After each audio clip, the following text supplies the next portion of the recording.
Howdy, folks. Thanks for tuning in. Hope y'all are doing okay today.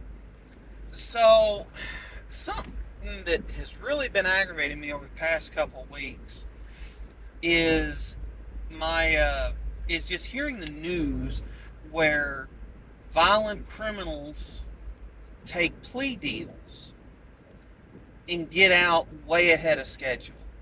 I want to say it was in Memphis, Tennessee. This guy pled attempted murder down to aggravated assault, got 4 years, was out on parole in 11 months, and then went out and killed somebody. Streamed it on Facebook. In Fargo, North Dakota, this was just last week, a dude ran over an 18-year-old kid there was apparently some sort of a dance festival, dance party, whatever, completely legal. They had roads or a park, whatever, for this. And this guy ran over this 18-year-old kid because he was a Republican.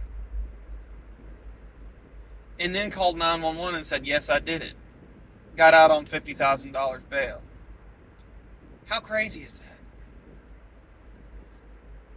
I don't understand why these people are getting out of jail. You have someone that attempted murder, pled down to aggravated assault, was out in 11 months, and then killed somebody. You have this guy, and if anybody comes under harm from these guys' actions, I think the judges should seriously be looked at and recalled. Judges make bail decisions at arraignment hearings. I don't understand why they aren't held liable or accountable for the actions that those that are out on bail take while they're out on bail. I think that should be a thing. And then you've got some people that break a law but don't hurt anybody, that get the book thrown at them because the DA's got a score to settle or doesn't like that type of crime or whatever. I'll give you one of my stories real quick. A few years back, well, longer than a few years, more years ago than I would care to admit, I got a pretty interesting speeding ticket. Ended up having to go to traffic court over it because it was reckless driving, which where I'm at, that you got to go to court no matter what. So I ended up going to court for this ticket, and it turns out I actually knew the judge. I'd never been in court for myself before. I knew the judge. I go in front of this judge, and I don't just know this judge. I know we're on a first name basis. So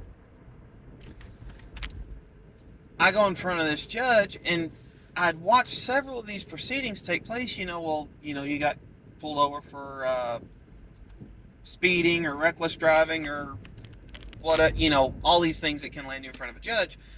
And here's the deal. So I'd seen how that worked multiple times, so I knew kind of the cookie cutter version of it. And the only way that my hearing differed from anybody else's that was in there for traffic court that day is when they called my name to come up to be heard. The judge looked down at her paperwork. She looked up to make sure someone was standing up before that I was actually in court. Looked back down at her paperwork, flip, looks back up and watches me walk back up to the podium. That was the only difference. Everything that she said and was scripted and whatnot went off without a hitch. The only other thing that was different, and she said, "It's very good to see you again." I said, "Good to see you too, Miss Judge." And I'm not giving out anybody's name. And she said, "I never want to see you in my courtroom again." I said, "Yes, ma'am, that's fair." That was the only way that anything in my court hearing was different, and it was just a speeding violation. Years ago, a good buddy of mine, short version of the story is he closed the door on his mother's arm on accident. He wasn't looking. He's pushing the door shut, had his head turned the other way, and his mom stuck her arm into the door and got her arm pinched.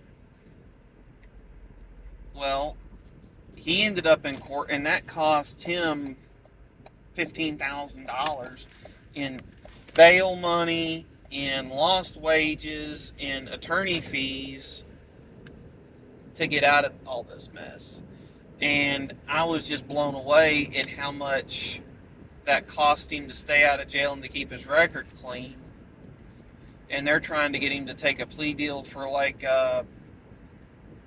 essentially a barroom brawl, out in 15 days and this and that. He's like, you are not dirtying up my record, because the only thing I've got on my record is a bunch of old speeding tickets from when I was a kid. You ain't doing that to me.